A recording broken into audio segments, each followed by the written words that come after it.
Kev, I'm going to be straight with you. This is an intervention. Hold on. Hear us out. Wayne? Kev, you're like a brother to me. But I can't let you throw your life away like this. You're playing with your future.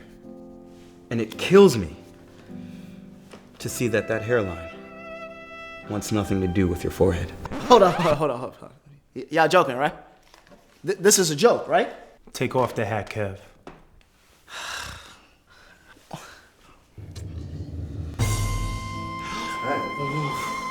Chale, I beg you. Let it go, bro. Let it go. Here.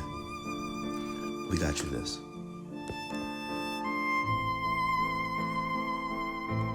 It's time to come home. Come home, Kev.